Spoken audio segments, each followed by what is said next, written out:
This is 101 ESPN from the wide world of sports complex in Orlando, Florida. Brought to you by Mama Lucia's Pizza.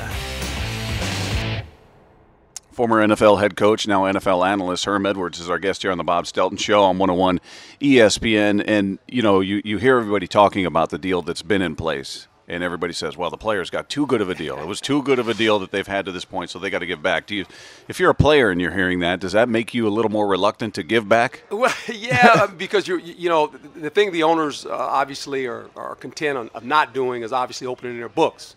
And I think any corporation, when you really think about it, they're a little bit leery about opening books, and I can understand that from a business. Is that because there's creative math happening there? Well, I don't they know. want to convince you they're losing money? I've always said this. There's probably two set of books. So what books do they show you, right? And then here again, I mean, we can argue that point, but I think more than that, they have to just sit down and figure out, okay, how are we going to do this? That we can do it in a fair manner.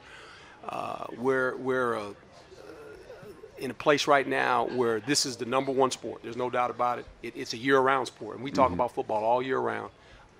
The fans are in tune to this game of football, and I think owners and players realize that. And you don't want to mess it up. You really don't. You don't want to put a black eye on it, and I don't think we will. I don't think we're going to miss football games, to be quite honest. Hopefully this thing will get settled sooner than later.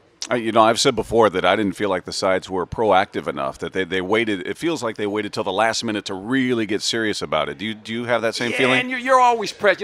Time is a wonderful thing, because when time is starting to run out, people always kind of take care of your house then. It's always, well, I got to fix this in my house. I got to fix that in my house. You kind of let it go. And then all of a sudden, it comes the day of, now you're going to get judged. Yeah. Well, now you start cleaning up real fast, Yeah. You want to kind of get it all tidy. Now, let me ask you, as somebody who played this game, one of the things on the table is an 18-game schedule. Yep. For a fan, somebody like myself, I'd love to see 2 more games, but the players say that's going to shorten our career span. What do you think of 18 games? Well, I look at it this way. I can remember when I came to the league, there was 14, and it went to 16. And there's 2 stances on it. If you're a young player, you could care less. 18 games, you raise your hand. I'm ready to go. If you're an older player, 9, 10, 12-year guy, you look at it and go, you know what, this will cut a year off of my career. So you don't want to do that. So that's both sides of that argument. I think what they should do is go to 17 games. I think that is the common number.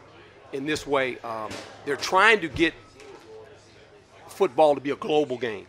You always hear about teams going over and playing, in different sites, whether it's in London, whether it's in Mexico, whatever. Have a 17-game schedule. You play 16 games here in America. The 17th game for every team, that extra game would be played overseas. So you'd have a team going over there once a week. You'd have 2 teams going to play. You could get the global market that you want. That would create another bye. So you'd actually have 2 byes. You'd give players rest.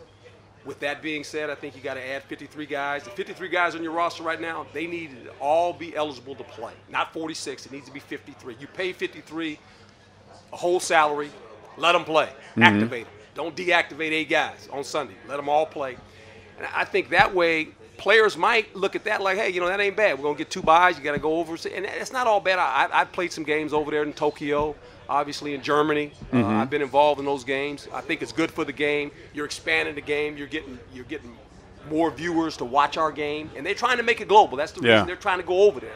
So that would be something I would set on the table. I like that idea. I don't think I've heard it. Have you shared that with the people in power? Can we get them on the phone? There's enough people giving those guys ideas. Trust me. It's like being the head coach, Everybody can be the head coach when they're sitting at home drinking a beer. Say, oh, I would have done that. Yeah, okay, that's real easy, So I get that. But you got smart people. They'll figure it out. And really, it's about the game of football. It's about the longevity. It's about the people that will come after us, how we preserve the game, how we make the game better for fans and players. And that's probably the most important thing. Great stuff. Coach, as always, you're very generous with your time. We appreciate you coming by. Love talking with you and love talking to you in the future, which we will do. Thank you.